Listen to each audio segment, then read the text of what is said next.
მოგესალმებით, ეთერშია გადაცემა ინტერვიუ, რომელიც რადიო თავისუფლების და საზოგადოებრივი მაუწყებლის ერთობლივი პროექტია. გადაცემას უძღვები მე, სალომე ასათიანი. დღეს ჩვენი გადაცემა მასპინძლობს მარტინ დემანტ ფრედერიკსენს, ახალგაზრდა მკვლევარს, ანთროპოლოგს კოპენჰაგენის უნივერსიტეტიდან, რომელიც უკვე დიდი ხანია საქართველოს რეალობას შეისწავლის. ახალგაზრდა მამაკაცები, დრო და მოწყენილობა საქართველოს რესპუბლიკაში. ასე ქვია ჩვენი სტუმრის წიგნს, რომელიც 2013 წელს გამოიცა და რომელიც ბათუმში მცხოვრები ახალგაზრდების ყოველდღიურ ყოფას ასახავს. მარტინ ფრედერიკსენი გვთავაზობს ახლო და თანაგრძნობით სავსე პერსპექტივას საქართველოში მცხოვრები, პრივილეგიებს მოკლებული ახალგაზრდა მამაკაცების ცხოვრებაზე. ავტორს განსაკუთრებით აინტერესებს ის დაძაბულობა, რომელიც იქმნება სწრაფად ცვალებად სოციალურ გარემოსა და იმ ადამიანების ინდივიდუალურ გამოცდილებებს შორის, რომლებიც თავს გაუცხოებულად გრძნობენ ამ მატერიალური და საზოგადოებრივი ტრანსფორმაციიდან. ასე შეაფასა მისი წიგნი ავტორიტეტიანი აკადემიური გამოცემის Contemporary Sociology-ს რეცენზენტმა. ჩემი მხრიდან დავამატებდი, რომ ფრედერიკსენის წიგნი ქართველ მკითხველს განსაკუთრებით მნიშვნელოვან და იშვიათ შესაძლებლობას გვაძლევს გავეცნოთ და გავუგოთ ახალგაზრდებს, რომლებიც ეკონომიკური, კულტურული, სოციალური უთანასწორობის გამო თავს გაუცხოებულად და უიმედოდ გრძნობენ. ბოლო ათწლეულებში საჯარო სივრცეში ბევრს ვლაპარაკობთ ქვეყნის საზოგადოების მოდერნიზაციაზე, წარმატებაზე, განვითარებაზე, დასავლეთთან ინტეგრაციაზე, მაგრამ ხშირად არ გვახსოვს, რომ ჩვენს გვერდით ძალიან ბევრი ჯგუფი თუ ადამიანი სხვადასხვა მიზეზით საკუთარ თავს ვერ ხედავს ამგვარი ოპტიმისტური მომავლის სცენარში. დღეს სწორედ ამ ახალგაზრდებზე და მათ გამოცდილებაზე ვესაუბრებით ჩვენ სტუმარს მარტინ დემანტ ფრედერიკსენს.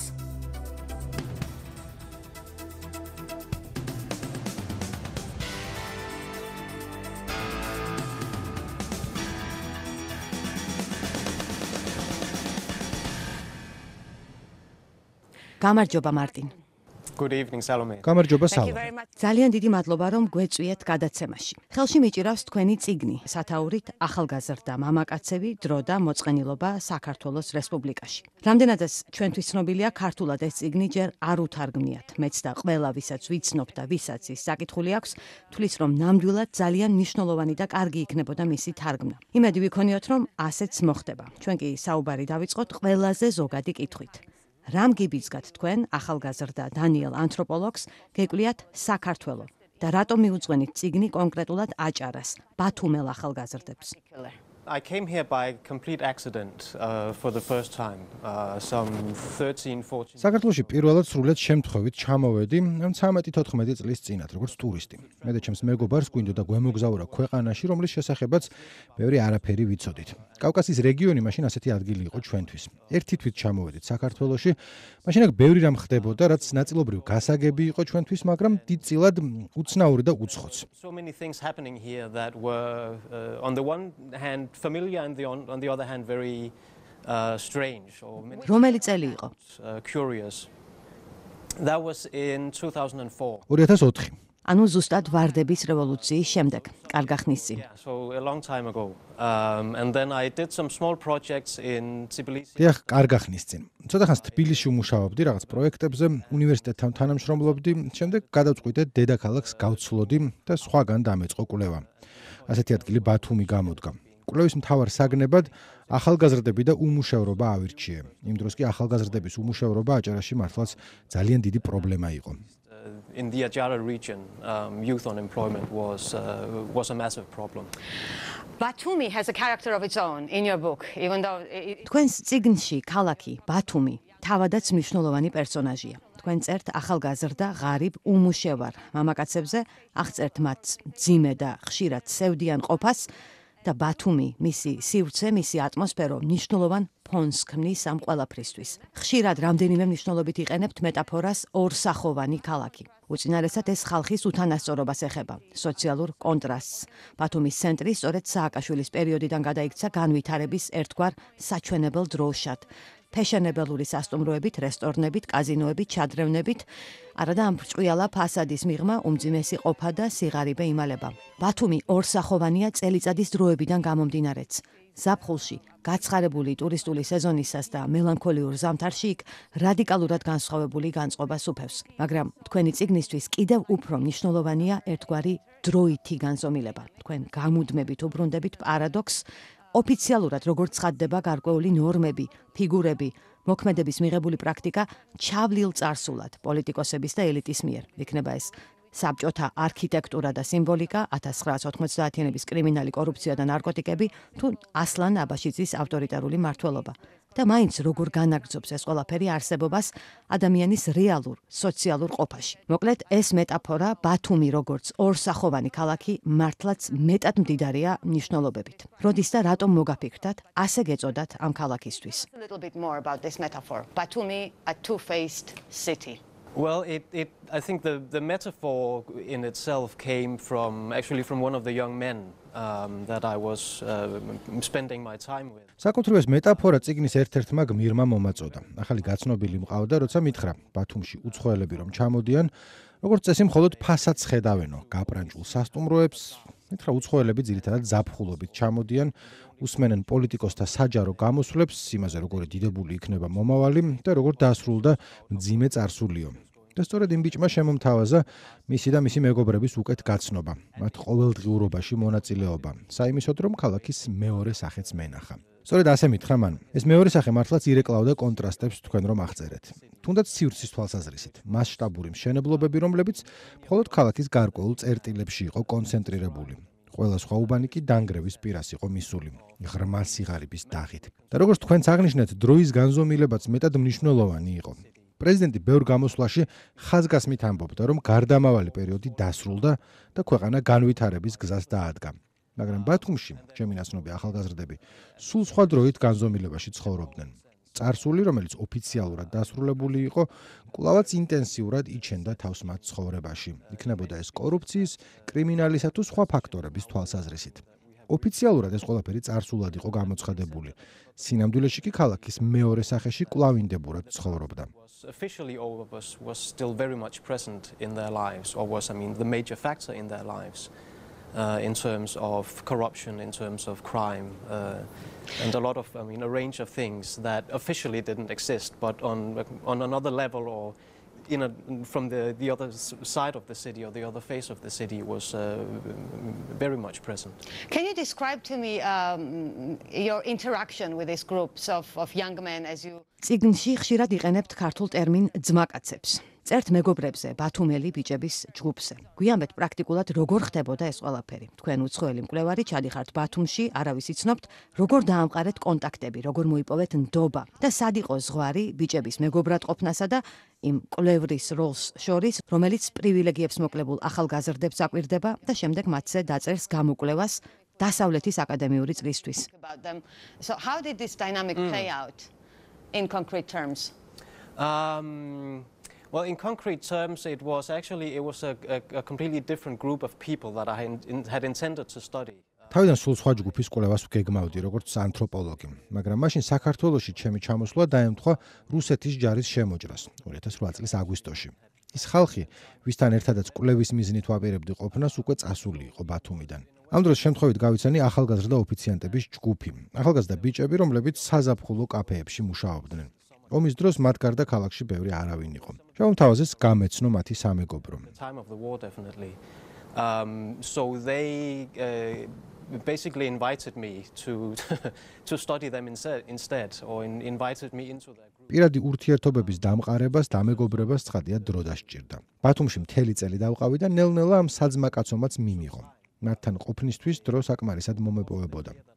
მათ საქმე არაფერი ჰქონდათ და მეც მთელი დღეები მეცალა საიმისოდ, რომ მათთან ერთად ყოფილიყავი. ბევრს დავხეტიალებდით, მოკლედ ვაბირჟავებდით.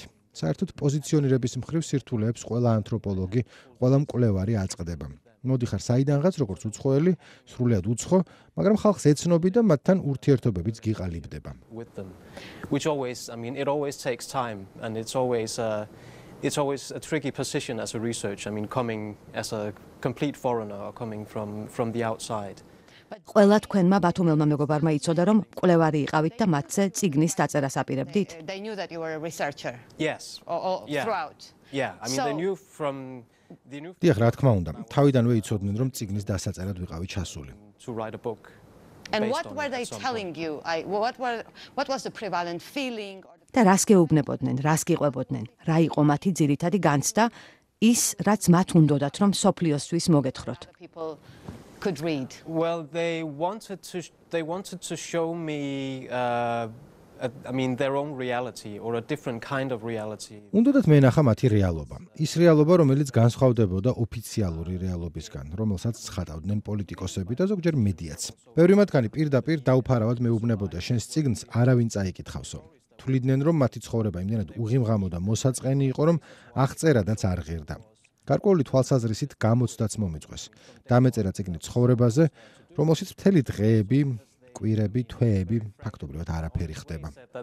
They didn't think anyone would ever want to read it because they thought their lives were so boring that it wouldn't be worthy of a book. You are describing individual. მაყურებლისთვის უფრო გასაგები რომ გავხადოთ წიგნი მოკლედ ვიტყვი. თქვენ აღწერთ 20-25 წლის ბათუმელი ახალგაზრდა მამაკაცების ინდივიდუალურ, ცალკეულ ამბებს, რომლებიც საბოლოოდ ერთ ამბად იკვრება. წიგნში ვხვდებით ემილს, რომელიც გაგაცნობთ კიდეც თავის საძმაკაცოს. შემდეგ ვკითხულობთ თენგოს, ავთოს, ნიკოს, გიორგის, გოშას ამბებს. ყველა ეს ამბავი განსხვავებულია, მაგრამ ყველა მეტად ცევდიანი და ზოგჯერ ტრაგიკულიც. ყველა მათგანი ღარიბი, პრივილეგიებს მოკლებული ოჯახებიდანაა და ყველა ღრმა უიმედობით უყურებს მომავალს. მაინტერესებს, როგორ აიხსნებოდა ეს უიმედობა მათსავე წრეში.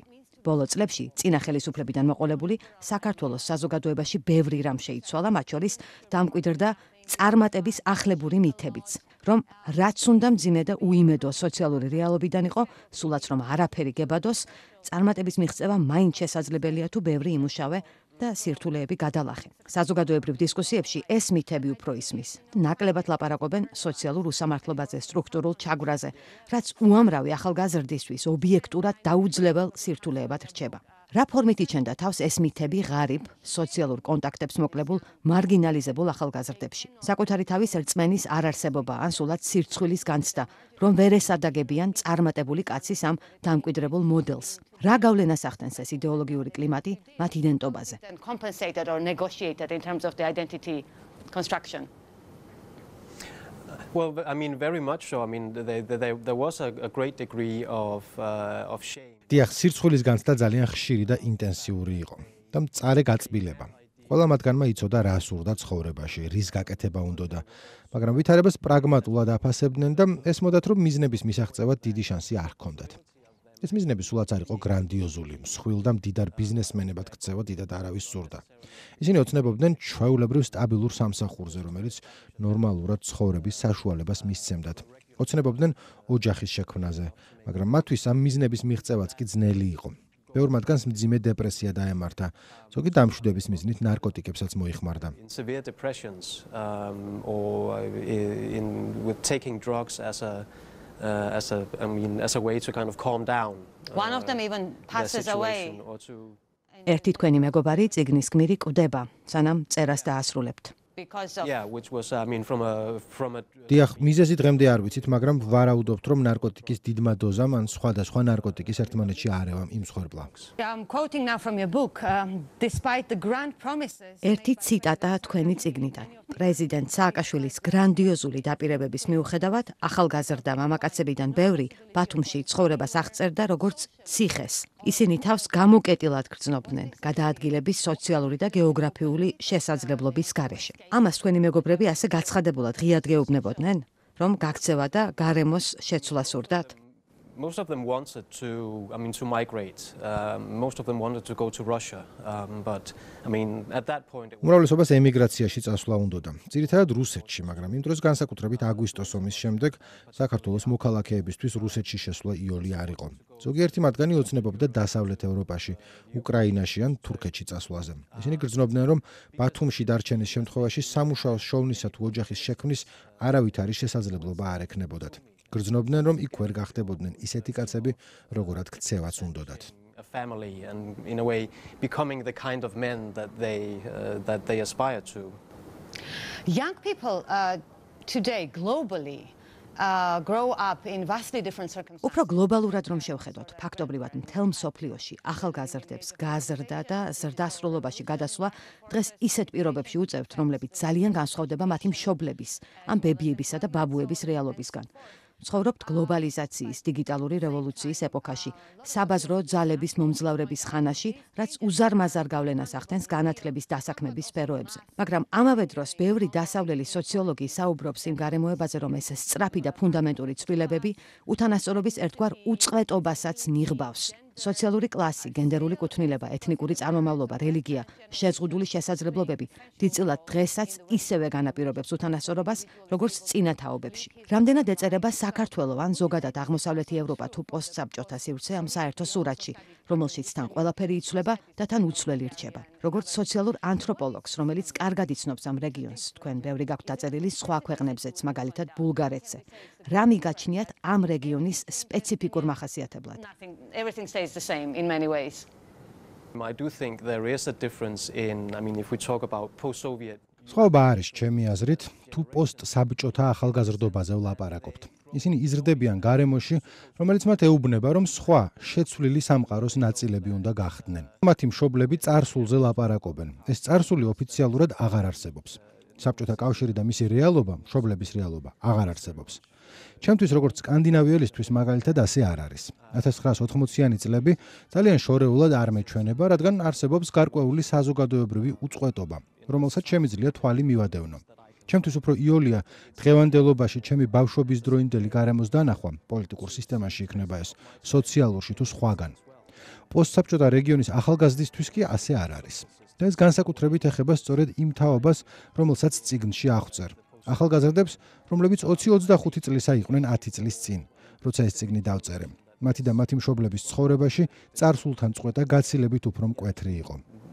20 and 25, well, almost 10 years ago when I wrote it, and I think young people at that age today in Georgia and elsewhere have a very different relationship to the Soviet period because they don't remember it from their childhoods. But they remember the 1990s. თუმცა ამ ახალგაზრდების ცხოვრებაში მნიშვნელოვანი პერიოდი იყო 1990-იანი წლები. თქვენი აზრით, რა ფორმით თუ ინტენსივობით იჩენს თავს ამ მძიმე წლების ტრავმა? პერიოდისა, როცა უეცრად ყველაფერი დაინგრა. პოლიტიკური, სოციალური, კულტურული და რაც ალბათ ყველაფერზე მძიმეა მორალური წესრიგი. ახალგაზრდა ბიჭების ჯგუფებში ადამიანის ერთმანეთის მოკვდინება პერვერსიულად მოდურიც კი გახდა, განსაკუთრებით ურბანულ ცენტრებში, თბილისის ელიტარულ უბნებში. მე და ჩემი მეგობრები მაშინ ადრეული ტინეიჯერები ვიყავით. ის თაობა, თქვენ რომ აღწერთ, სულაც ბავშვები იყვნენ.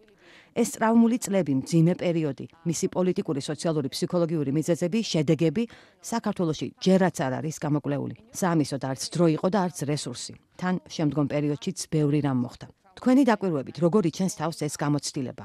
ანუ ბავშვობის გატარება გარემოში, რომელშიც არაფერია მყარი და ყველაფერი საშიშია. გამეფებულია კრიმინალი, ძალადობა, ნარკოტიკები. რა გავლენა მოახდინა ამ ყველაფერმა იმ თაობაზე? In the lives of these young adult men nowadays. Well, it definitely shows in the sense that I think. გავლენა ცხადია იგრძნობა. მათთვის ვისი ბავშვობაც 1990-იან წლებს დაემთხვა საქართველოში თუ სხვა პოსტსაბჭოთა ქვეყნებში, სადაც მსგავსი ვითარება იყო. ცხადია, გარემო იყო ძალადობრივი, იყო ბევრი კრიმინალი, ტოტალური კორუფცია, განსაკუთრებით აჭარაში. იქ იყო ნარკოტიკებით ვაჭრობა, ტრეფიკინგი, მაგრამ აქ ერთგვარ პარადოქსულ ვითარებასაც ვხვდებით. ბევრი ამ ახალგაზრდისთვის მიუხედავად გამეფებული ძალადობისა, ის პერიოდი გარკვეულწილად სტაბილურიც იყო, რადგან სხვანაირ გარემოს ისინი არც იცნობდნენ. ცხოვრება იყო ასეთი, მორჩა და გათავდა. გარემოში, რომელშიც ისინი იზრდებოდნენ, ყოველივე ეს ნორმალიზებული იყო.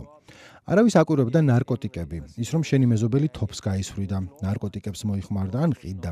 შეიძლება ეს მამაშენის ყოფილი იყო ან უახლოესი მეგობარი. ასეთი იყო მათი ბავშვობის ყოველდღიური ჩვეულებრივი ყოფა. Was not surprising, or if your own father was, or your best friend was getting involved with it. That was kind of a normal day of everyday life. But I think the minute that they, or not the minute, I mean during the period where they became teenagers. მაგრამ მათთვის ვითარება შეიცვალა, როცა თინეიჯერები გახდნენ და კაცობაში გადასვლის დრო დაუდგათ. ბევრი მეუბნებოდა, რომ მისაბაძი მაგალითი არ ჰყავდა.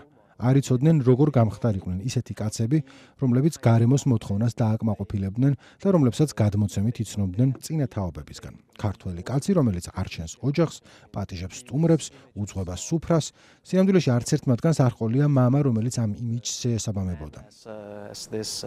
How can you say the breadwinner for the family and who can invite guests and have these supras and take care of his family. None of them really had fathers that lived up to that image. მშობლებთან როგორი ურთიერთობა ჰქონდათ? Where to find role models. How did they relate to their parents? They had most of them actually lived alone with their mothers. A lot of them had fathers who had migrated to Russia. ჩემი მეგობრების უმეტესობა დედებთან ერთად ცხოვრობდა. ზოგიერთის მამები 1990-იან წლებში რუსეთში წავიდნენ და აღარ დაბრუნდნენ. ისინი შინ ფულს აგზავნიდნენ, თუმცა ზოგმა რუსეთში ახალი ოჯახი შექმნა.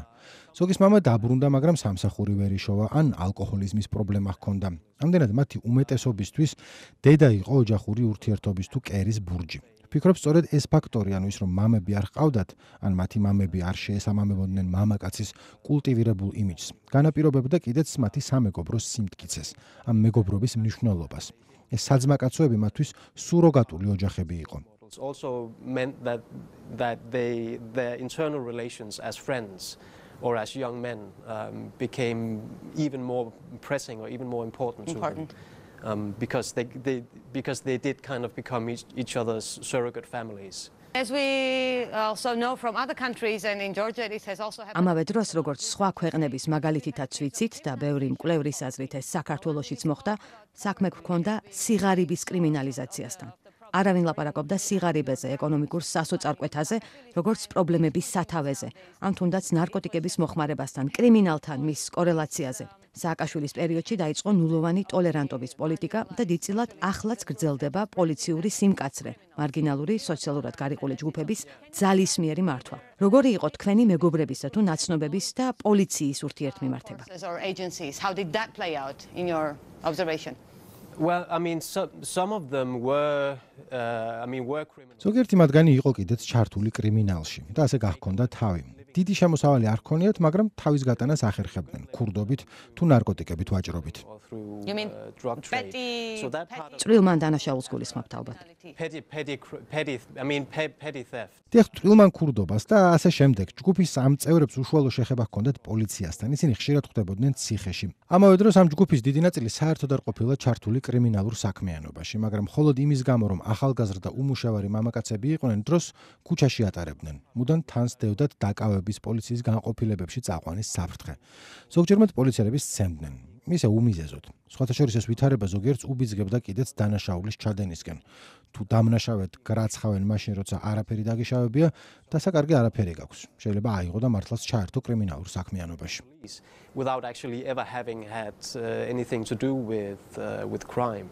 თქვენ ცხადია ახლაც კვლევის დასრულების და წიგნის გამოსვლის შემდეგაც ადევნებთ თვალს აჭარაში და კერძოდ ბათუმში მიმდინარე მოვლენებს. ისიც იცით რა მოხდა იქ ამ 3-4 თვის წინ. 11-დან 12 მარტის ღამეს. საპატრულო პოლიციასა და მოქალაქეს შორის მომხდარმა ინციდენტმა ბიძგი მისცა მასშტაბურ და საქართველოსთვის უპრეცედენტო ფორმის პროტესტის აფეთქებას. მთელი ქვეყანა შეძრწუნებული ადევნებდა თვალს დესტრუქციულ ტალღას ნგრევას, რომელიც ბათუმში თითქმის მთელ ღამეს გაგრძელდა. ამ ამბის გამომწვევ მიზეზებზე დღესაც ბევრ თეორიას მოისმენთ. მთავრობის მომხრეები ამბობენ, დემონსტრანტები ოპოზიციამ, ნაციონალურმა მოძრაობამ შეაგულიანაო.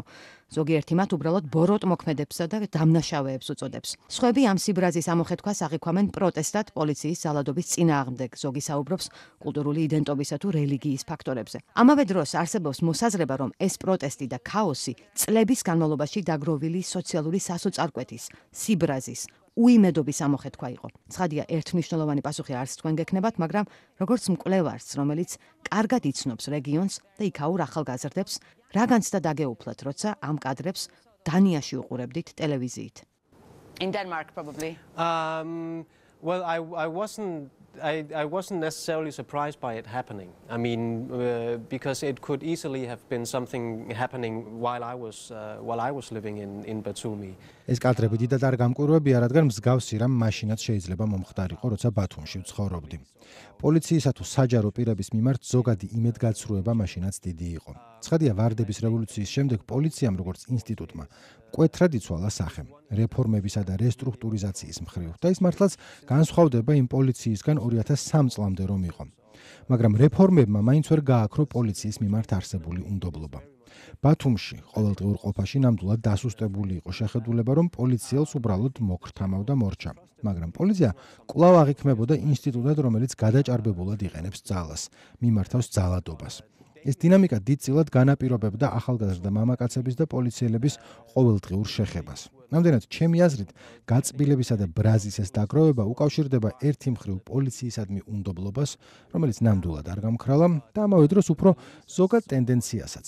ჩემი შთაბეჭდილებით ბოლო წლებში ნელ-ნელა ბრუნდება პოლიტიკით ის იმედგაცრუება, რომელმაც თავის დროზე ვარდების რევოლუცია მოიტანა.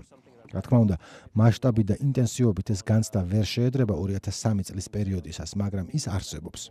თუმცა აქვე ისიც უნდა ვთქვათ, რომ პოლიტიკოსების მიმართ უნდობლობა დღეს უკვე გლობალური ტენდენციაა და მთელ მსოფლიოში გვხვდება. Distrust in politicians is also a globalizing problematic in these years. საუბრის ბოლოს ისევ თქვენი როგორც მკვლევრის პოზიციას მინდა დავუბრუნდე. უფრო ზუსტად კი ძალაუფლების ასიმეტრიას, რომელიც აუცილებლად იქნებოდა, რაც უნდა ახლო მეგობრობა დაგემყარებინათ ბათუმელ ახალგაზრდებთან. თქვენ ბრძანდებით დასავლეთ ევროპის ერთ-ერთი ყველაზე მდიდარი და სტაბილური ქვეყნის, დანიის მოქალაქე, რომელიც საქართველოს ერთ-ერთ რეგიონში დაუმეგობრდა გარიყულ, ღარიბ ახალგაზრდებს. შემდეგ კი შინ დაბრუნდა და ამ მარგინალიზებულ ხმაწართმეულ ხალხზე უამბო დასავლეთის აკადემიურ წრეებს. თქვენ ბრძანდებით ის, ვინც მათი სახელით თუ მათ მაგივრად ლაპარაკობს. ვიცი რომ ამ ეთიკურ დილემებს ყველა ანთროპოლოგი აწყდება, მაგრამ თქვენ პირადად როგორ გადაწყვიტეთ თქვენსა და თქვენს მეგობრებს შორის ურთიერთობის გარდაუვალი ასიმეტრიის ეს პრობლემა?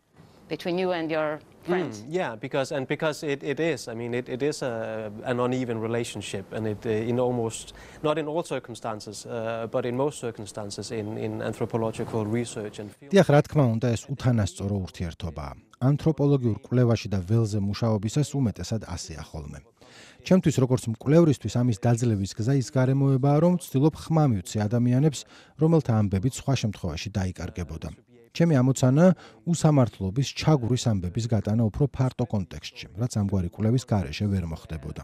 როგორც თქვენც აღნიშნეთ, ჩემი წიგნი დიდწილად ეყრდნობა ინდივიდუალურ პორტრეტებს, ცალკეული ახალგაზრდების ამბებს და თავად მათ ვიზეც გამოკვლევებში ვლაპარაკობ. არ ექნებოდათ ამ ამბების გარეთ გატანის საშუალება. Young men, and because it is, I mean, the book is very much, as you say, also built upon portraits of individual people. And what ენის ფაქტორი თუ პრობლემა როგორ მოაგვარეთ? რა ენაზე ურთიერთობდით ერთმანეთთან? Not at that point. I mean, my 2008 წელს ქართულად უკვე საკმარისად კარგად ვლაპარაკობდი. ბიჭებთან ჩემი ურთიერთობა ქართულისა და რუსულის ნაზავით მიმდინარეობდა. ძალიან მეხმარებოდნენ პირველ ეტაპზე ქართულს მასწავლიდნენ. time teaching me Georgian. Well, So it's ქართულად შესანიშნავად ვიგინები მაგალითად. I can curse very well in Georgian. probably you can also say Didi goodbye. მაშინ დამშვიდობებაც გეწოდინებათ ქართულად. Yeah, nachmandis. ძალიან დიდი მადლობა, მარტინ. ძალიან საინტერესო საუბრისთვის. კიდევ ერთხელ ვაჩვენოთ მაყურებელს თქვენი წიგნი. და გემშვიდობებით, იმედია, კიდევ გვესტუმრებით სხვა წიგნებზე სალაპარაკოთ. ნახვამდის. მარტინ დემანტ ფრედერიკსენი იყო ჩვენი სტუმარი, სოციალური ანთროპოლოგი კოპენჰაგენის უნივერსიტეტიდან. თქვენ უყურებდით გადაცემა ინტერვიუს, რომელიც რადიო თავისუფლების და საზოგადოებრივი მაუწყებლის ერთობლივი პროექტია. გადაცემას უძღვებოდი მე, სალომე ასათიანი. დიდი მადლობა ყურადღებისთვის. დროებით გემშვიდობებით.